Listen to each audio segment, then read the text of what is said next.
Assalamualaikum warahmatullahi wabarakatuh. Apa kabar anak-anak sekalian?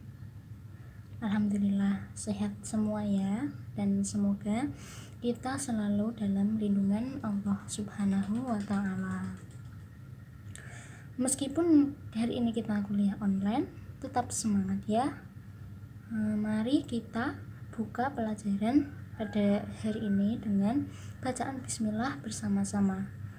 Bismillahirrahmanirrahim.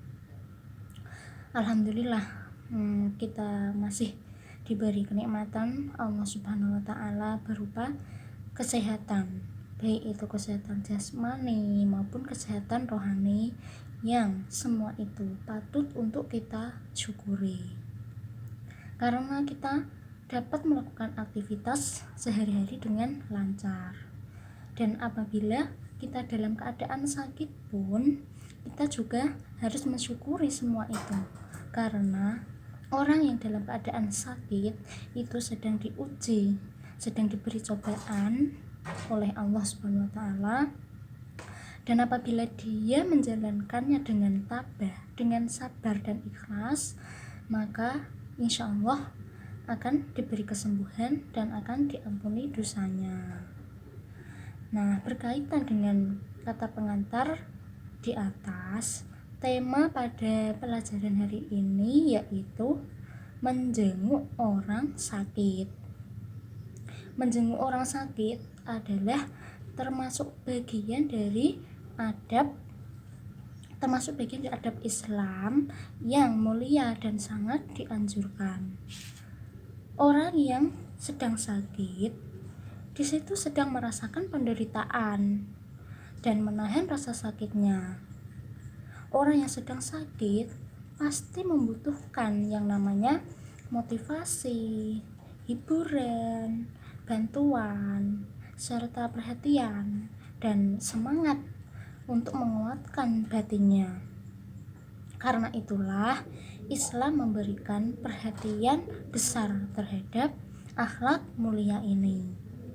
Akhlak yang mulia ini juga dicontohkan oleh Rasulullah Shallallahu Alaihi Wasallam, yaitu Rasulullah pernah diludahi oleh orang kafir Quraisy. Ibu akan bercerita sedikit ya tentang itu. Suatu ketika ada beberapa orang kafir Quraisy, yaitu Abu Jahal dan kawan-kawan, sedang menyewa orang Yahudi untuk menyakiti Rasulullah di lorong yang biasa Rasulullah lewati untuk menuju Ka'bah. Si Yahudi itu pun sudah berdiri menunggu Rasulullah lewat. Dan ketika Rasulullah lewat, kemudian si Yahudi itu memanggil beliau, dan beliau pun menengok karena beliau tidak pernah mengecewakan siapapun orang yang memanggilnya. Dan pada saat itu juga si Yahudi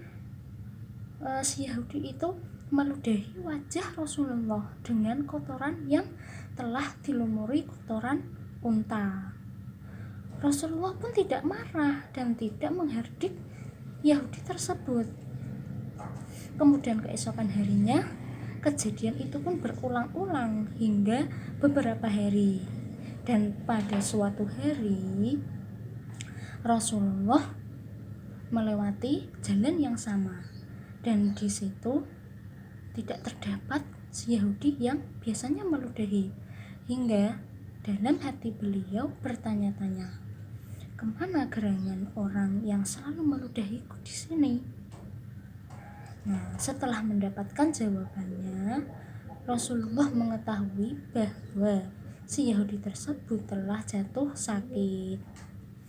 Mendengar kabar seperti itu, Rasulullah bergegas pulang untuk mengambil makanan, dan beliau tidak lupa mampir ke pasar untuk membeli buah-buahan dengan bermaksud menjenguk si Yahudi yang telah jatuh sakit. Setelah sesampainya Rasulullah di rumah si Yahudi, beliau mengetuk pintu. Dari dalam kamar terdengar suara lirih si Yahudi yang sedang sakit. siapa yang datang? Rasulullah menjawab, Muhammad. Muhammad siapa?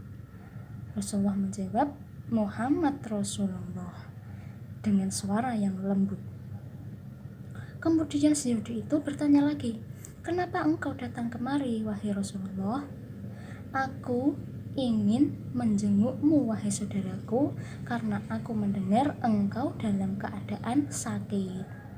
Begitu mengharukan kejadian tersebut, sehingga dengan kesabaran dan keagungan sifat Rasulullah yang dapat meluluhkan hati si Yahudi tersebut minta maaf dengan memeluk Nabi dan menyatakan bahwa dia masuk Islam.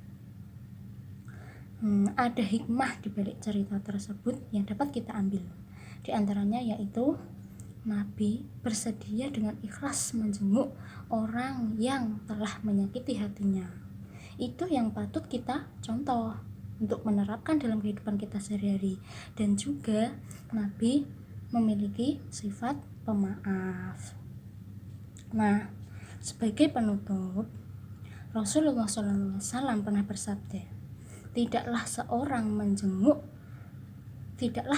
muslim menjenguk muslim yang lain pada pagi hari, melainkan 70.000 malaikat akan bersolawat mendoakan ampunan baginya sampai sore hari. Jika menjenguk pada sore hari, maka 70.000 malaikat akan bersolawat baginya sampai pagi hari. Dia pun berhak untuk memiliki buah-buahan yang dipetik di surga. Hadis riwayat At-Tirmidzi. Nah, pada kesimpulannya kita harus bersedia atau dengan ikhlas menjenguk orang-orang yang sakit sebagai sesama muslim.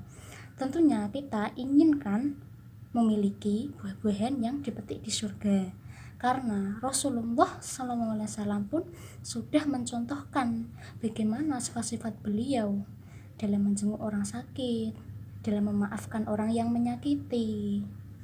Nah, di sini semua sudah paham kan apa yang Ibu sampaikan? Apabila ada yang mengganjal atau yang belum paham, bisa ditanyakan. Sudah tidak ada? Baiklah, kalau begitu Ibu akhiri pertemuan kali ini ya. Semoga ini bermanfaat dan dapat diambil hikmahnya dan juga dapat diterapkan dalam kehidupan sehari-hari ya. Wassalamualaikum warahmatullahi wabarakatuh.